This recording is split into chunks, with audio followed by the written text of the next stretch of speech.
क्या ये सच है सर, हमारी आंखों पे इम्पैक्ट डालता है डायबिटीज़? डायबिटीज़ जो है प्रैक्टिकली हमारे पूरे शरीर पे असर डालता है, जिसमें जो मेन ऑर्गन जो हमारे अफेक्ट होते हैं वो हार्ट, किडनी एंड आइज। आँखों के ऊपर डायबिटिक पेशेंट के अंदर चेंजेस आ सकते हैं और जिसको हम कहते हैं डायबिटिक रेटिनोपैथी। और अगर इसमें हम ट्रीटमेंट ना करें तो it can lead to blindness. कि अगर आपको डायबिटीज़ भी है और कैटरेक्ट भी है तो एक बेसिक सा क्वेश्चन है कि भाई अब हम किसका ट्रीटमेंट पहले करें। जिन बच्चों को 2 घंटे की सनलाइट एक्सपोजर नहीं है उसमें चश्मे का नंबर आने के चांसेस ज़्यादा हैं। कैसे आप सभी, स्वागत है आपका हमारे पॉडकास्ट में। मैं हूं आपके साथ आमिर खान। आज के पॉडकास्ट में बात होने वाली है आपकी आंखों को लेकर कि एक्चुअल में जो हमारी आंखें हैं इनमें क्या प्रॉब्लम कैसे आ सकती है। जो डिजीज़ के बारे में आज हम बात करने वाले हैं आपकी आंखों के लिए वो है डायबिटिक रेटिनोपैथी। कि अगर आपको शुगर है तो क्या इससे आपकी आंखें ख़राब हो सकती हैं, क्या आप अंधे भी हो सकते हैं। एक्चुअल में हकीकत क्या है आज के इस पॉडकास्ट में आपको पता लगने वाली है, क्योंकि आज हमारे साथ जो हमारे ख़ास मेहमान हैं डॉक्टर पवन गुप्ता हैं, जो कि दिल्ली के I7 हॉस्पिटल में वर्किंग हैं। वो डायबिटिक रेटिनोपैथी के एक्सपर्ट हैं जो लंबे समय से काम कर रहे हैं आप लोगों के लिए। सर हमारे पॉडकास्ट के आज मेहमान हैं। सर स्वागत है आपको हमारे पॉडकास्ट में। नमस्कार सर। वेलकम। कैसे हैं आप सर? मैं एकदम बढ़िया। सर आपके बारे में पढ़ा था, बहुत लंबा मैंने आपका CV देखा, जिसमें जब हमारा शायद बर्थ ही हुआ था तब से आप इस लाइन में हैं। एक लंबा वक्त आपको हुआ और आज हम आपके साथ बैठे हैं इन्हीं सब चीज़ों पर बात करने के लिए। सर सबसे पहले मैं आपसे यही पूछना चाहूँगा, जैसे मैंने शुरुआत में कहा कि आज हम बात करेंगे डायबिटिक रेटिनोपैथी।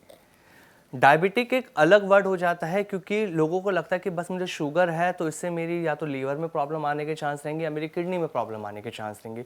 बहुत कम ऐसे लोग हैं जिन्हें ये मालूम है कि शायद इससे आंखें भी ख़राब हो सकती हैं, हम अंधे हो सकते हैं। क्या ये सच है सर, हमारी आंखों पे इम्पैक्ट डालता है डायबिटीज़?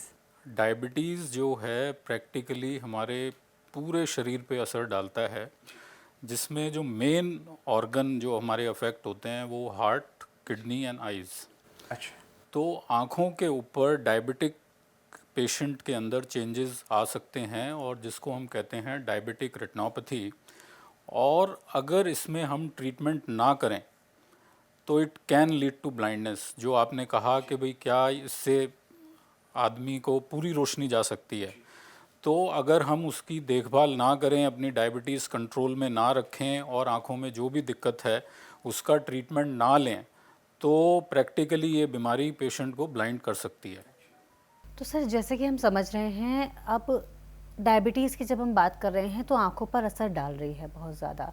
ये जो डायबिटिक रेटिनोपैथी है, क्या इसके कोई अर्ली सिम्टम्स हैं जिससे पता लगाया जा सके कि हाँ अगर किसी डायबिटिक पर्सन को आंखों में ये सिम्टम्स हो रहे हैं तो हो सकता है ये लीड करे डायबिटिक रेटिनोपैथी को? देखिए, इस बीमारी में मेन प्रॉब्लम ये है कि जब शुरुआती स्टेज के अंदर पेशेंट को कोई आइडिया नहीं होता कि मुझे बीमारी हो रही है।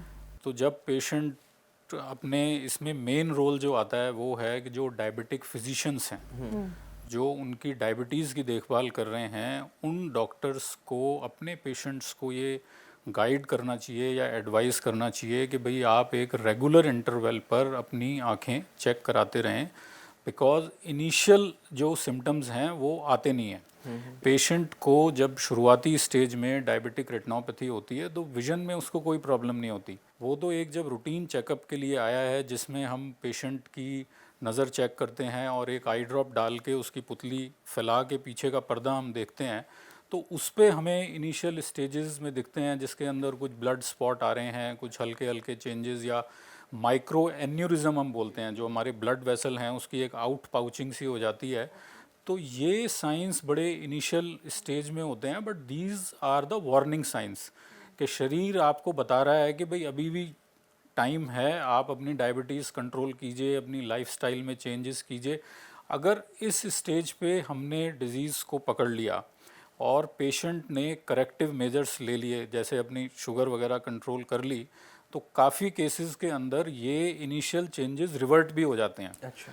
बट अगर ये बीमारी एक स्टेज के आगे निकल गई तो फिर पेशेंट जितना भी उसमें लगा रहे हमारे पास आते हैं कि जी अब हमारी शुगर कंट्रोल है, अब हमारी क्यों ये चल रही है बीमारी रेटिनोपैथी की, बट वो अब उस लाइन से क्रॉस कर गई। आप अब जितना भी उसमें कंट्रोल रखें, बीमारी अपने नेचुरल कोर्स में आगे धीरे धीरे करके बढ़ती रहेगी। अच्छा। तो पेशेंट्स के लिए जिनको भी डायबिटीज़ है, मेन यही है कि भाई एक रेगुलर इंटरवल, और रेगुलर इंटरवल ये है, फर्स्ट जब आपको डायबिटीज़ का पता लगा तो आपने एक आई एग्जामिनेशन तो अपना तुरंत उसी टाइम कराना है।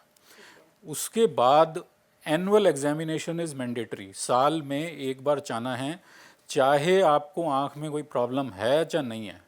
आपने एक बार अपने रेटिना की एग्जामिनेशन एक आई डॉक्टर से या रेटिना स्पेशलिस्ट से करानी है, और फिर आपकी एग्जामिनेशन के बाद वो डॉक्टर जो भी आपको एडवाइस करे, depending on patient to patient जो भी कंडीशन है, उसको आपने स्ट्रिक्टली फॉलो करना है। सर जैसे अभी आपने कहा डायबिटीज़ जब हमें पता लगे तब हमें चेकअप कराना चाहिए। मैं अगर डायबिटीज़ को नहीं, किसी पेशेंट को डायबिटीज़ नहीं है, तो क्या उनको भी रेटिनोपैथी की प्रॉब्लम हो सकती है? उसकी क्या सिम्टम्स हो सकते हैं? नहीं, अगर पेशेंट को डायबिटीज़ नहीं है तो फिर डायबिटिक रेटिनोपैथी नहीं होगी। अच्छा, तो किस तरह की प्रॉब्लम आने के चांस रहते हैं फिर हमारे नहीं, उसमें रेटिना में और अलग तरीके की बीमारियां हैं जो आ सकती हैं। मान लीजिए जैसे अनीमिया है, ब्लड प्रेशर है, मतलब डायबिटीज़ नहीं है तो आजकल ब्लड प्रेशर भी काफ़ी कॉमन है, और ब्लड प्रेशर को भी पेशेंट जो हैं हमारी जनरल पॉपुलेशन सीरियसली नहीं लेती। बिल्कुल नॉर्मल समझ रहा है। नॉर्मल के इतना तो हमारा रहता ही है, ऐसे जो जब हम बात करते हैं पेशेंट से तो बड़ा कैजुअली उसको लेते हैं वो लोग। बट ब्लड प्रेशर भी इक्वली डेंजरस डिजीज़ है। अगर एक लिमिट से ब्लड प्रेशर आपका बढ़ जाता है आँख के अंदर, तो सेम आँख के अंदर ब्लीडिंग हो सकती है। जो हमारी एक ऑप्टिक नर्व है जो आँख और ब्रेन को कनेक्ट करती है, वो डैमेज हो सकती है, पर्दे के ऊपर ब्लीडिंग हो सकती है, ब्लड सप्लाई बंद हो सकती है। तो डायबिटीज़ हो, ब्लड प्रेशर हो, इनको आपने सीरियसली लेना है, बिकॉज ये एक बार कंट्रोल से बाहर हो जाएं तो फिर बड़ा मुश्किल हो जाता है। फिर आप मानोगे आपके रेगुलर विजिट आप हॉस्पिटल में लगाते रहोगे, वो ठीक नहीं हो पाता है फिर। सर प्री डायबिटिक केस में भी ये हो सकता है क्या? देखो प्री डायबिटिक में डायबिटिक रेटिनोपैथी एज सच नहीं आती है, ओके। बट ये है कि वो प्री डायबिटिक स्टेज में ये है कि आप अपनी डाइटरी मॉडिफिकेशन और फिज़िकल एक्टिविटी इंक्रीज करके ब्लड शुगर लेवल्स को आप अपना कंट्रोल रख सकते हैं। बट यूजली प्री डायबिटिक के अंदर रेटिनोपैथी के चेंजेस नहीं आते। रेटिनोपैथी जो है मेनली दो चीज़ों से गवर्न होती है। एक कि आपका कंट्रोल कैसा है। ठीक है। सो अगर आपका कंट्रोल अच्छा है, आपने अपना diabetic control well maintained sugar levels हैं आपके, तो डायबिटिक रेटिनोपैथी होने के चांसेस आपके कम हो जाएंगे, ज़ीरो नहीं होंगे, ओके, कम होंगे। कम होंगे। तो ये उन पेशेंट्स के लिए है जिनकी शुगर कंट्रोल है, आई का चेकअप उनको भी कराना है। वो इस उसमें नहीं रहे कि मेरी शुगर कंट्रोल है मुझे तो होगी ही नहीं। ठीक है। सेकंड जो फैक्टर है वो है ड्यूरेशन ऑफ डायबिटीज़। अच्छा। मान लीजिए एक पेशेंट को 5 साल से है, एक को 10 साल से, एक को 15 साल से, तो जैसे जैसे ये ड्यूरेशन बढ़ती जाएगी आपकी, वैसे वैसे आपकी आँख में डायबिटिक रेटिनोपैथी के चेंजेस आने के चांसेस बढ़ते जाएंगे। So duration is equally important. Okay. अब उसमें यह है कि जिनकी ब्लड शुगर लेवल अनकंट्रोल्ड हैं, जो पेशेंट बिल्कुल लापरवाह हैं, ठीक है, उनमें वो चेंजेस आ जाएंगे 5 साल के अंदर। अच्छा। ठीक है। जो पेशेंट समझदार हैं, जो अपनी शुगर लेवल का, अपनी फिज़िकल एक्टिविटी का, डाइट का सब ध्यान रख रहे हैं, उसमें चेंजेस आने में 10 साल, 15 साल, 20 साल का टाइम पीरियड लगेगा, उसमें इतनी जल्दी नहीं आएंगे। तो शुगर कंट्रोल तो बहुत ज़रूरी है। तो जैसे कि आपने कहा कि किसी को 5 साल तो किसी को 10 साल समय लगेंगे, क्या कंफर्म है कि डायबिटिक पर्सन को डायबिटिक रेटिनोपैथी होगी ही होगी? देखो एक स्टडी के हिसाब से 20 साल के बाद almost 100% patient will get diabetic retinopathy changes. ठीक है। अब उसमें हमें जो देखना है कि what is the severity of the disease. Okay. Changes तो आ गए, बट क्या उनसे नज़र के ऊपर फ़र्क पड़ रहा है? ठीक है। मान लीजिए 20 साल के बाद थोड़े बहुत इधर उधर ब्लड के स्पॉट्स आ गए, एन्यूरिज्म्स बन गए, बट पेशेंट की विजन इंटैक्ट है, तो वो क्लासिफिकेशन में तो आ जाएगा कि भाई ये डायबिटिक रेटिनोपैथी चेंजेस आ गए। बट क्योंकि उस पेशेंट ने 15-20 साल से अपनी ब्लड शुगर लेवल मेंटेन की हुई है अच्छे से, तो वो उसकी नज़र पे उतना ज़्यादा असर नहीं डालेंगे डिस्पाइट चेंजेस आ रहे हैं। सर रिस्क फैक्टर की भी बात हुई और आपने जैसे बताया, इसमें एक चीज़ और मैं पूछना चाहूँगा, टाइप 1 और टाइप 2 दो तरह की डायबिटीज़ होती हैं, तो सबसे ज़्यादा किस में चांसेस हैं कि हाँ डायबिटिक रेटिनोपैथी हो सकती है? देखो, दोनों डायबिटिक रेटिनोपैथी के अंदर चेंजेस आने के चांसेस हैं। अब दोनों में फ़र्क क्या है? जी। टाइप 1 डायबिटीज़ जो है वो यूजुअली यंग पेशेंट्स को होती है, यस। और टाइप 1 को हम कहते हैं इंसुलिन डिपेंडेंट, कि भाई ये पेशेंट को जो है इंसुलिन के इंजेक्शन की ज़रूरत होती है। ये वो पेशेंट हैं जिनको डायबिटीज़ का पता यूजुअली जल्दी चल जाता है। अच्छा। ठीक है, यंगर जो टाइप 1 डायबिटीज़ है, तो इनमें जब डायग्नोसिस होता है डायबिटीज़ का, तो usually by and large diabetic retinopathy के चेंजेस नहीं होते, अच्छा। Because they are diagnosed early. ठीक है, एक तो यंग पॉपुलेशन है तो ये जल्दी डायग्नोस हो जाते हैं। जो टाइप 2 डायबिटीज़ है ये धीरे धीरे बढ़ती है और काफ़ी टाइम तक अनडायग्नोस्ड चलती रहती है। तो इन दोनों में डिफरेंस ये है कि जब टाइप 2 पेशेंट को डायग्नोस होता है तो हम कहते हैं कि भाई जिस दिन आपको डायग्नोसिस हुआ उस दिन आप अपनी आई का चेकअप कराइए, क्योंकि हमें नहीं पता वो पहले कितने टाइम से उसको चल रही है। टाइप 1 के अंदर ये बाय एंड लार्ज हम ये मान के चलते हैं कि भाई इनको बहुत ज़्यादा लंबे टाइम से नहीं चल रही होगी, because they are diagnosed early. But उनके लिए भी हम एडवाइस करते हैं कि भाई जिस दिन आपको पता लग गया, आप एक बार जाके अपने आई डॉक्टर से एक बार अपनी रेटिना की एग्जामिनेशन आप करा लो। जी। अब जो रीसेंट ट्रेंड हमने देखा है, आपने क्वेश्चन पूछा है तो, कि अब ये यंगर पॉपुलेशन के अंदर, जी। है ना, ये 35 से 45 साल का जो एज ग्रुप है, हाँ हाँ। इसमें हमारे पास अब काफ़ी पेशेंट आने लग गए हैं जो आई की प्रॉब्लम से आते हैं, है ना।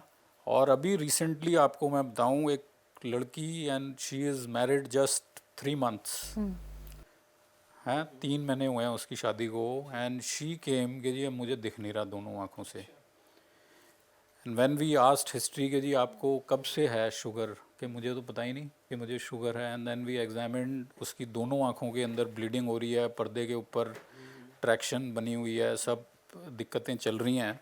And finally we operated on her. तो अभी उसकी एक आँख की हमने कर दी है surgery, and she has got good vision back. अब she is scheduled may be next week, और उसकी हम दूसरी आँख की प्लान कर रहे हैं। सो अब आप इमेजिन करो कि how big a trauma is to a family, कि भी आपकी अभी अभी मैरिज हुई है and you are landing into such a situation कि जहाँ पे मतलब एक मेजर बीमारी आपके बिल्कुल। पता लगा कि भाई ये हो गया मुझे। जी जी जी। सर टाइप 1 टाइप 2 और आपने कहा कि अभी शादी के बाद एक पेशेंट आपके पास आया, मेरा इसी से ही जुड़ा हुआ एक और सवाल है। बहुत सी बार हम देखते हैं जब कोई लेडी प्रेग्नेंट होती है तो उनका डायबिटीज़ चेक किया जाता है कि अगर आपको डायबिटीज़ है तो बच्चे को भी होने के चांस हो सकते हैं।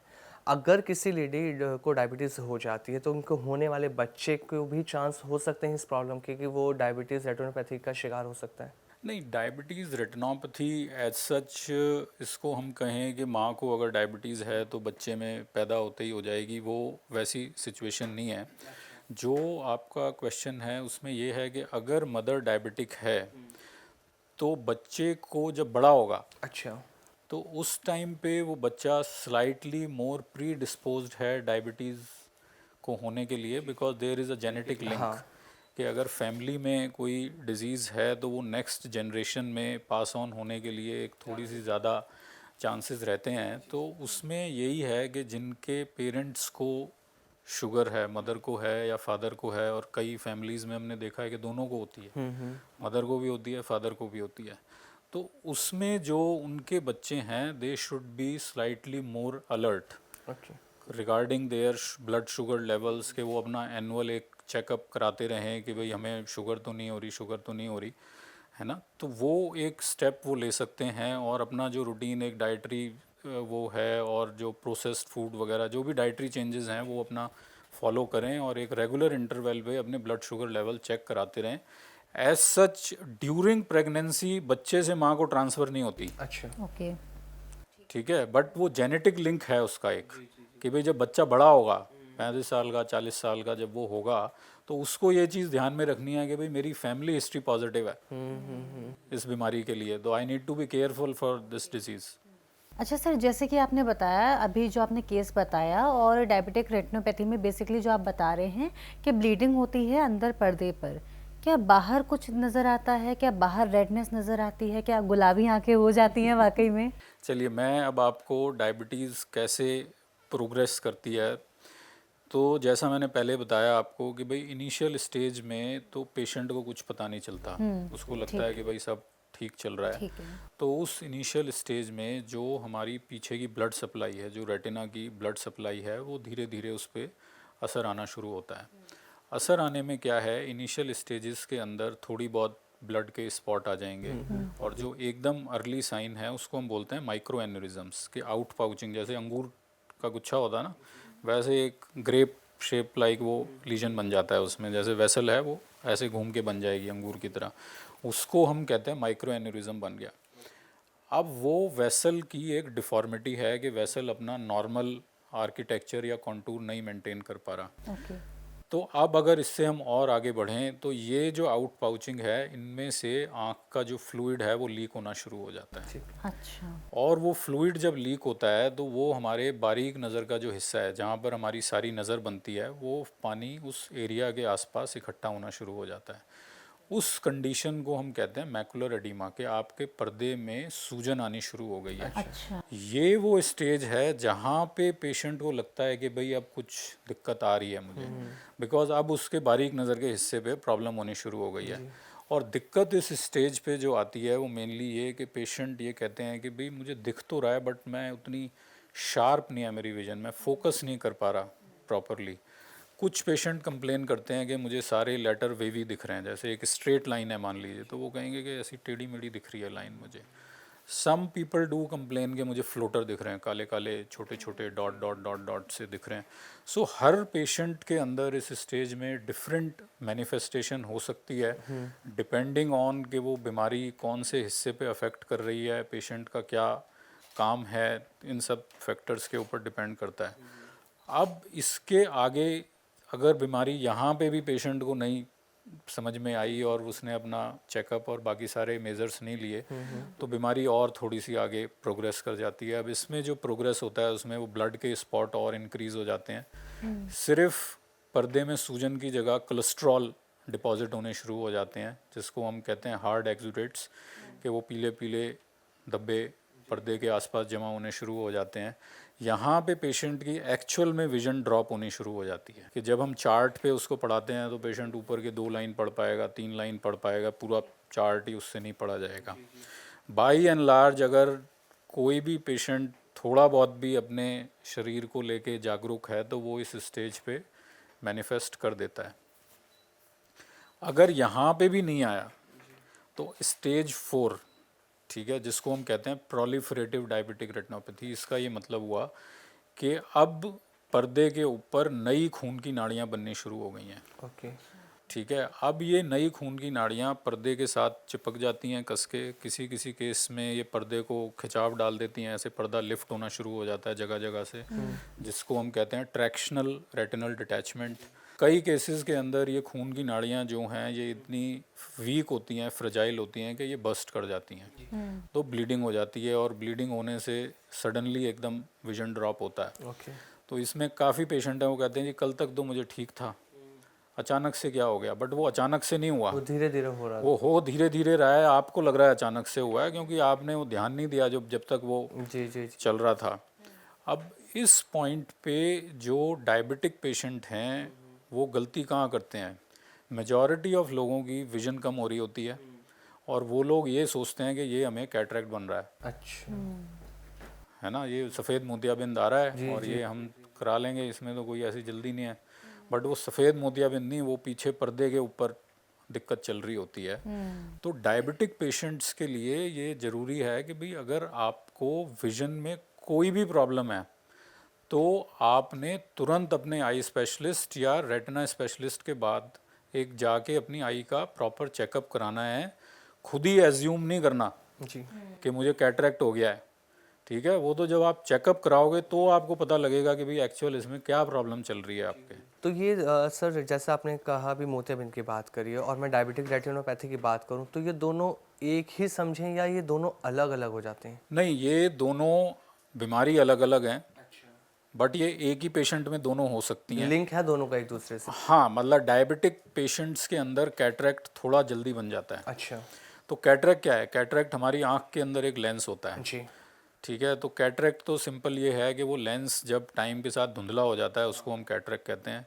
और डायबिटिक रेटिनोपैथी जो है ये हमारे पीछे पर्दे के ऊपर असर डालती है, ये बैक साइड रहती ये है बैक वैसे साइड से। पे असर डालती है। तो दोनों डिजीज़ टोटली अलग हैं, हाँ, ठीक है। बट ये एक ही पेशेंट में एक ही टाइम पे दोनों हो सकती हैं। चांसेस पूरे हैं। चांसेस हैं कि दोनों आपको कैटरेक्ट भी हो और पीछे शुगर का भी असर चल रहा हो।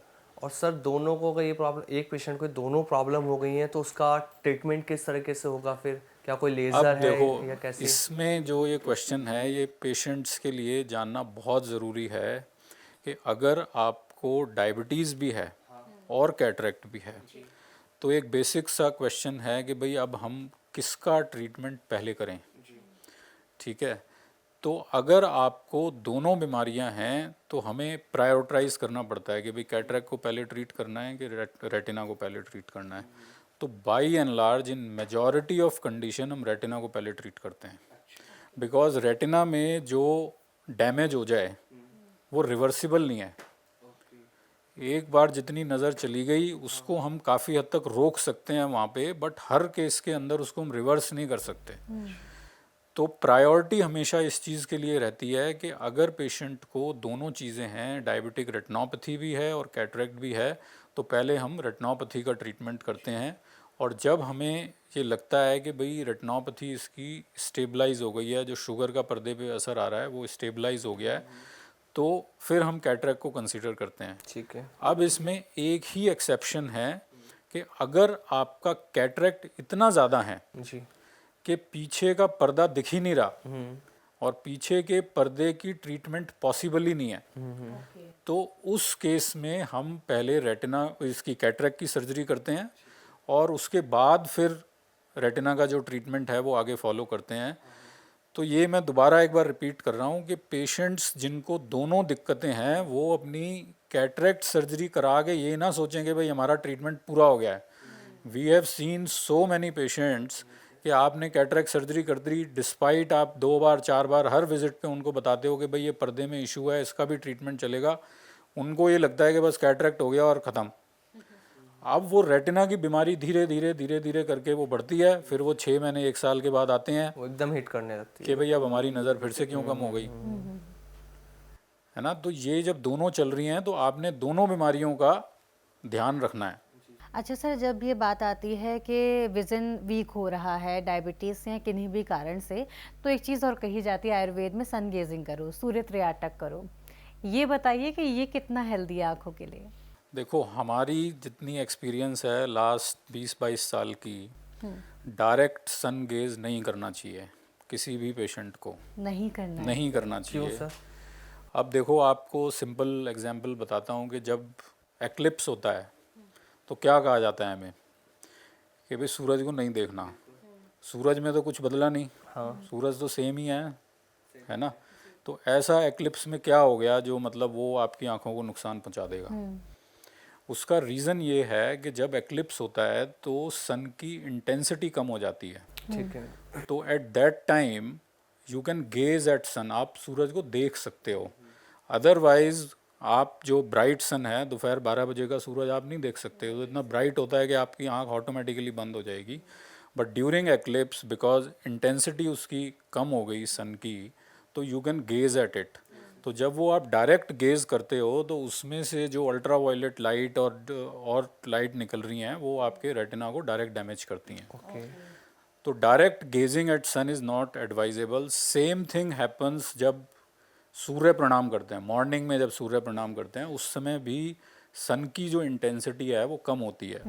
ओके। तो पेशेंट्स को हम कहते हैं कि भी आप सूर्य भगवान को जल चढ़ाओ, उसमें कोई प्रॉब्लम नहीं है, बट उसको देखो नहीं आप डायरेक्ट। तो कॉन्स्टेंटली लोग देखते हैं और वो अगर आप ओवर टाइम पीरियड करे जा रहे हो, साल पे साल पे साल, तो वो प्रॉब्लम क्रिएट कर सकता है। सो यू कैन बो डाउन योर हेड, आप सर झुका के पानी चढ़ा लो, जी जी। डोंट गेज एट सन। उससे मतलब कोई फ़ायदा मेरी नॉलेज में तो नहीं है। वो आपकी आंखों को ज़रूर ओवर टाइम पीरियड नुकसान पहुंचा सकता है।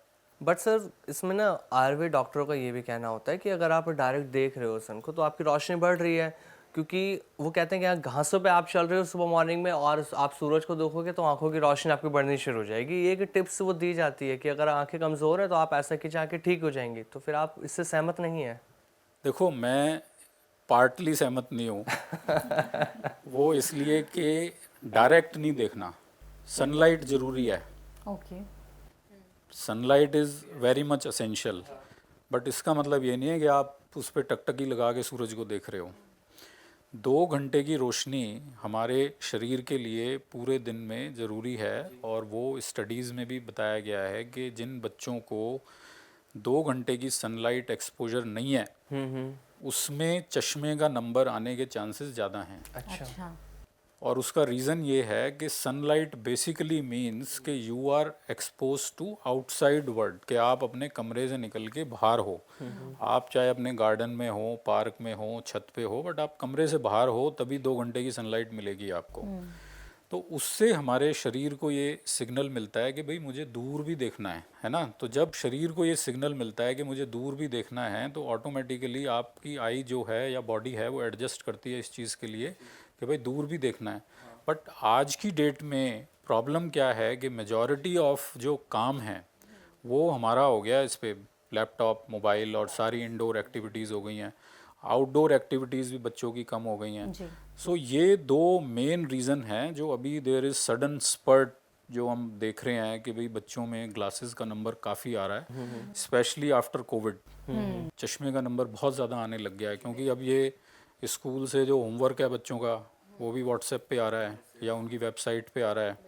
पहले वो डायरी में लिखते होते थे, अब वो बंद हो गया, अब वो मोबाइल सब पे डिजिटल आता कर है, दिया। डिजिटल हो गया। है ना। तो ये जो चेंज है, जो लाइफस्टाइल में ये हमारी चेंज आया है, इसकी वजह से ये ग्लासेस के नंबर में इतना इंक्रीज़ हो रहा है। तो सर क्या आँखों को हेल्दी रखने की कोई एक्सरसाइज भी होती हैं, अगर आप बता सकें? देखो, यूजली वो एडवाइस करते हैं कि आप चारों डायरेक्शन में, ऊपर नीचे जो 8 डायरेक्शन में हैं उसमें आइस को घुमाइए, उससे बेनिफिट होता है।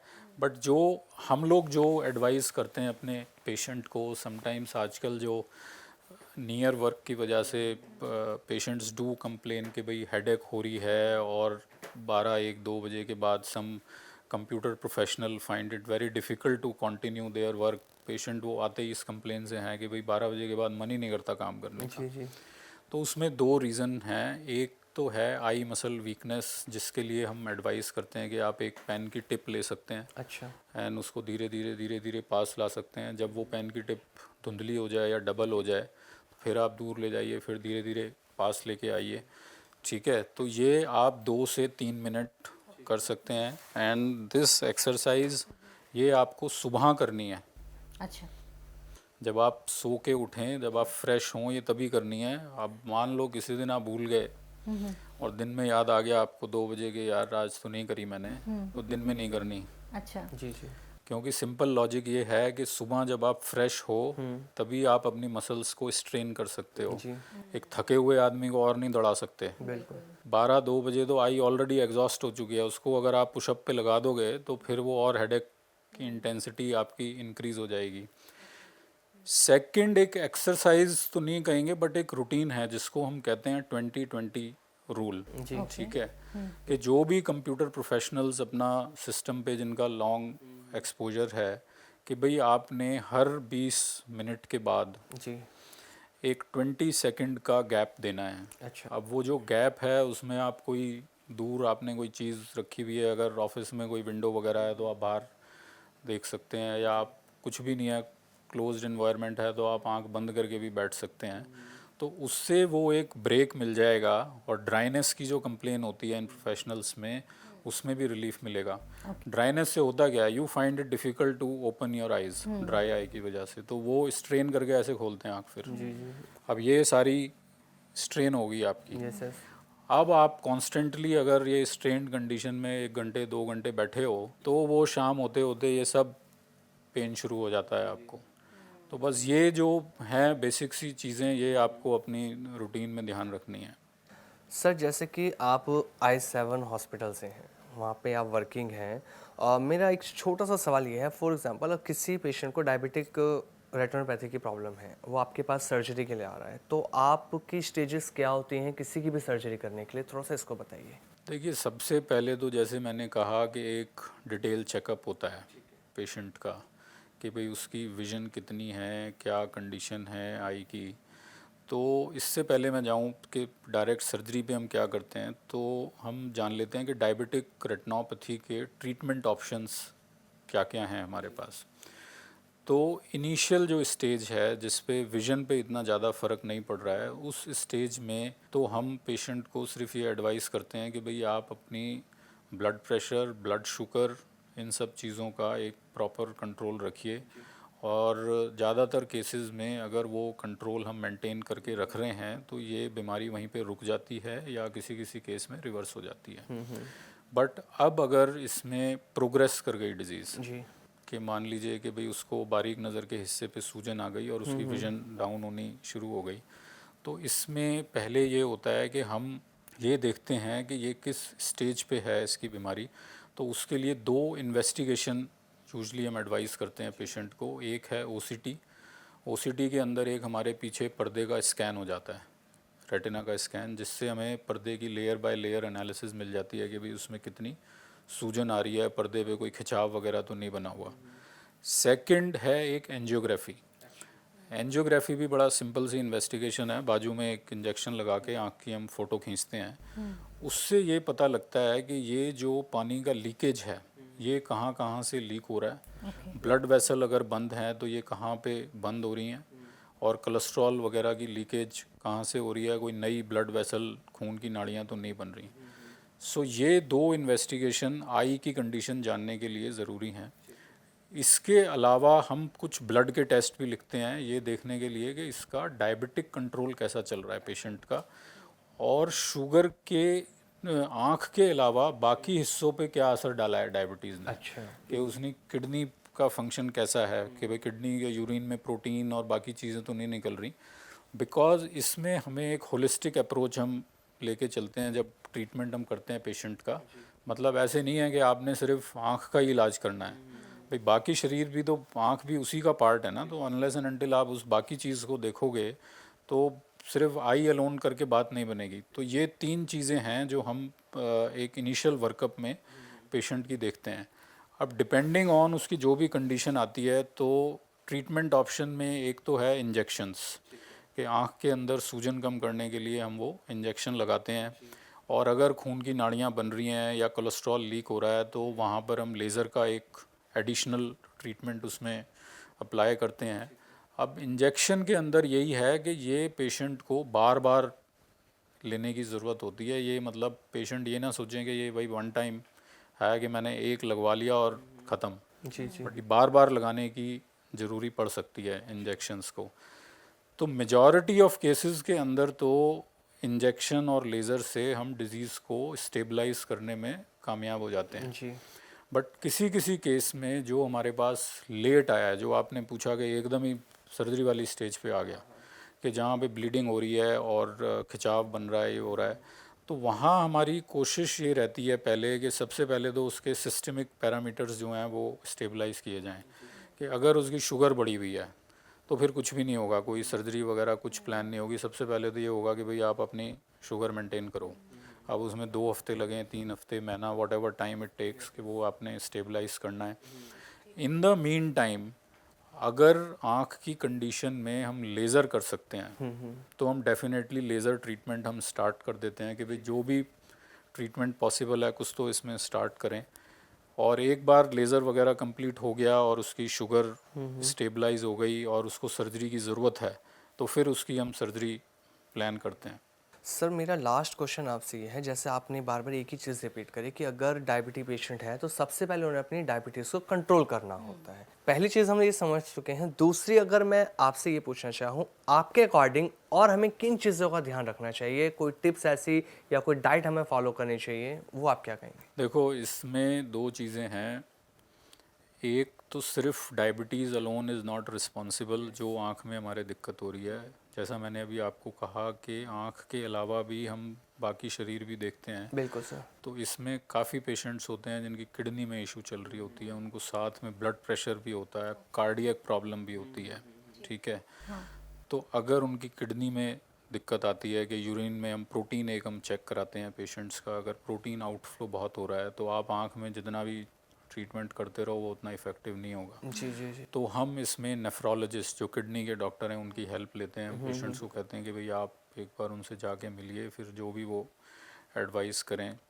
सम of these patients are on dialysis, ये बड़ी कॉमन अभी जो हैं that patients are on dialysis और साथ में आँख में भी इशू चल रही जी है। बिल्कुल। इन पेशेंट्स में एक बड़ी मेजर दिक्कत आती है कि डायलिसिस के लिए ये लोग एक दवाई यूज़ करते हैं हेपेरिन, अच्छा। ओके। जिससे ब्लड चलता रहे, क्लॉट ना बने ब्लड की। अब ये हेपेरिन में दिक्कत ये है कि ये ब्लीडिंग कर देता है, ये क्लॉट बनने नहीं देता। तो जो पेशेंट हफ्ते में मान लो 2 बार 3 बार डायलिसिस पे है और वो हेपेरिन ले रहा है तो उसमें आँख में भी ब्लीडिंग होने की रिस्क उसकी इंक्रीज़ हो जाती है। अब ये अजीब सी सिचुएशन होगी कि क्योंकि उसको clot ही डायलिसिस नहीं भी बननी। ज़रूरी है, उसके लिए हेपेरिन ज़रूरी है, हाँ।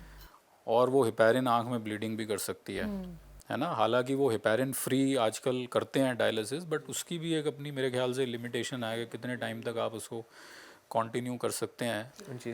तो पेशेंट्स को ये है कि भाई आप इस स्टेज पे लैंड ही मत करो यार, आप पहले ही ध्यान रखो अपना, ये प्लस माइनस टाइप सिचुएशन हो जाती है।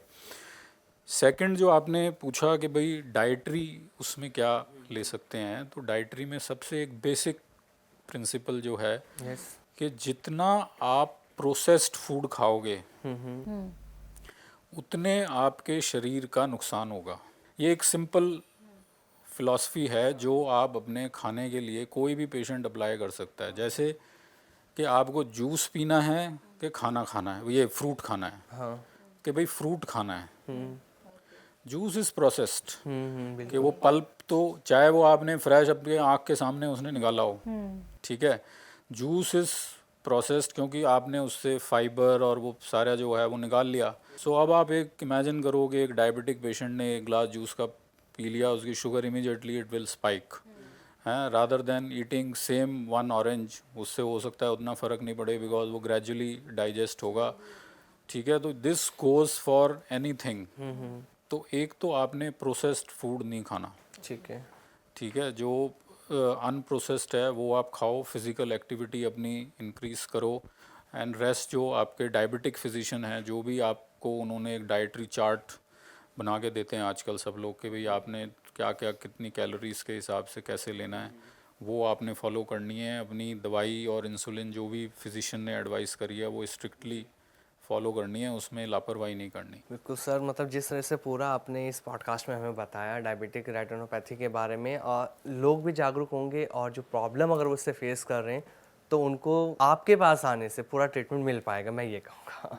Thanks for coming sir, thank you so much हमारे पॉडकास्ट का पार्ट बनने के लिए। Thank you sir. Thank you. तो जिस तरह से हमने इस पर पॉडकास्ट में बात करी सर से डायबिटिक रेटिनोपैथी को लेकर कि कैसे आपकी डायबिटीज़ आपकी आंखों को नुकसान कर सकती है, आप समझ चुके होंगे। अगर आप भी डायबिटिक पेशेंट हैं तो अपनी आंखों का ध्यान ज़रूर रखें, एक बार जाके डॉक्टर से कंसल्ट ज़रूर करें।